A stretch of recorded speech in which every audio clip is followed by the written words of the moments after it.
I'd like to add my welcome as Executive Director of AZM to everyone who's gathered here today. And for our next opening greetings from our colleagues and from the State of Israel, it's my pleasure to introduce my next door neighbor. We share a wall. People talk about walls. We share a good wall in a close office of the AZM WZO office downtown.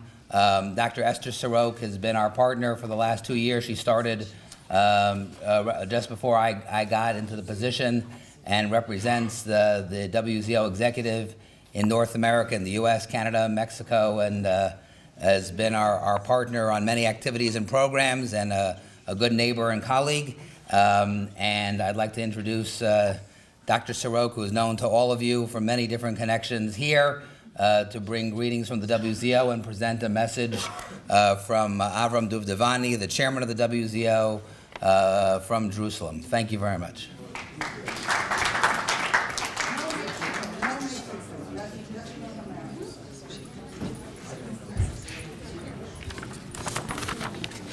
Good morning, everyone, my dear friends. AZM leadership, President Richard Heidemann, Vice President Ms. Francine Stein, Herbert Block, my next door neighbor, next wall neighbor, Alicia Post, who is working very hard on this conference, members of the board, past and present, distinguished guests, ladies and gentlemen. On behalf of the WZO Chairman, Mr. Avraham Duvdevani, and all the members of the WZO Executive, I would like to bring greetings to the AZM on your important biennial convention.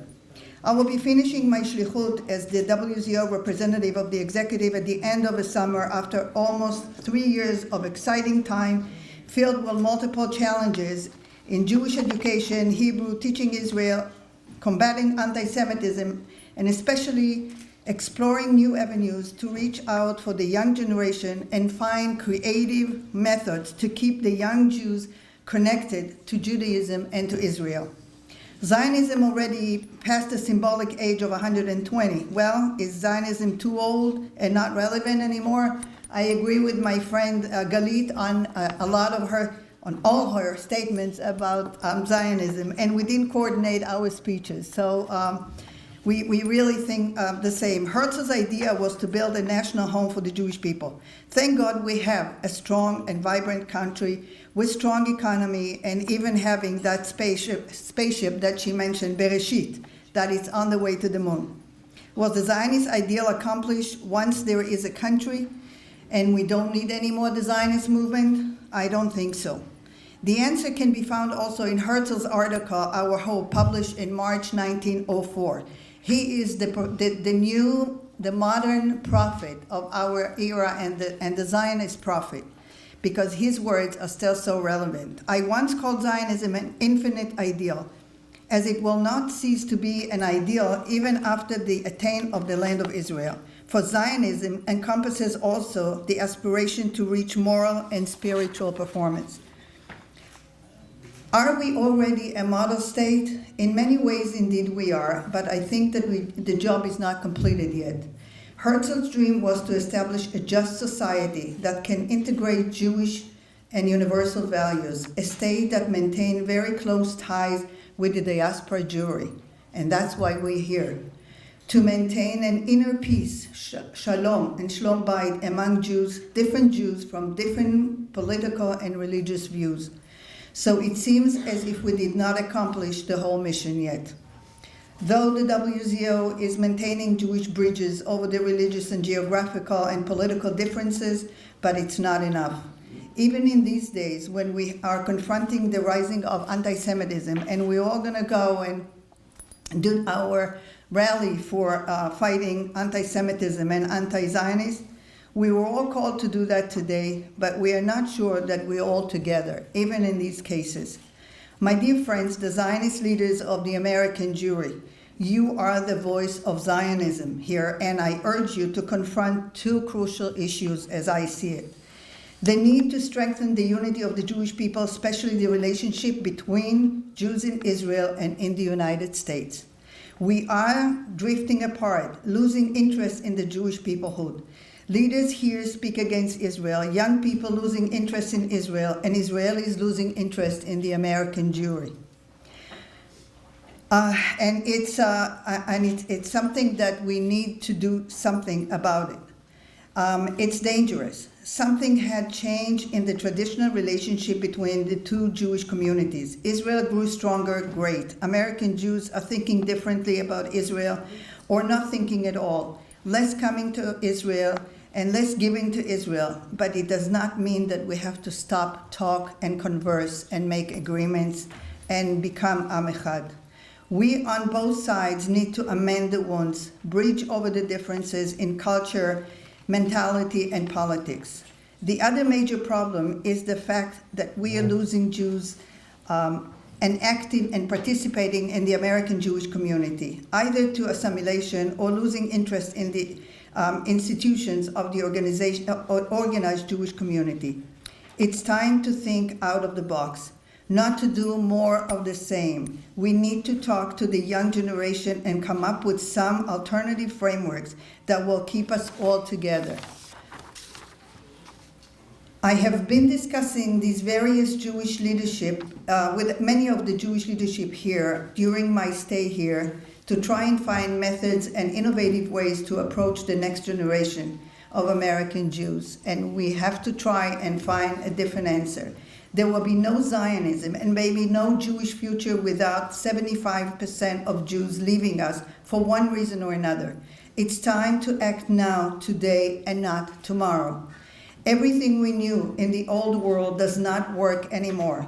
We need to adjust to an era of individualism where young adults are citizens of the global village. They're going to Uganda, they're building hospitals and places, but sometimes they don't want to be part of an ethnic or religious people.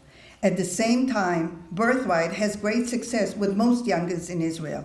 What fascinates them? Did you stop seeing why they're so excited when they come back? Because sand and beaches they can find in the Bahamas. Maybe encountering a different kind of total Jewish environment.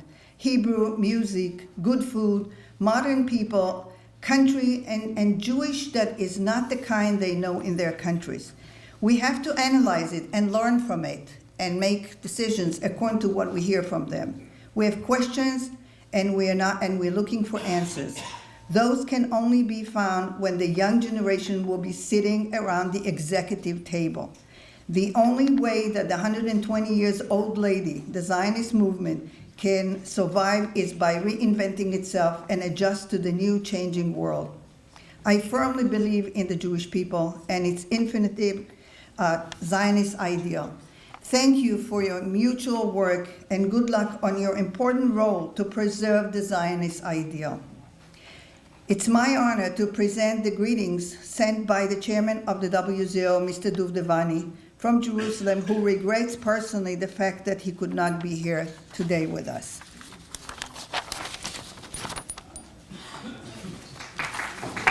Thank you very much.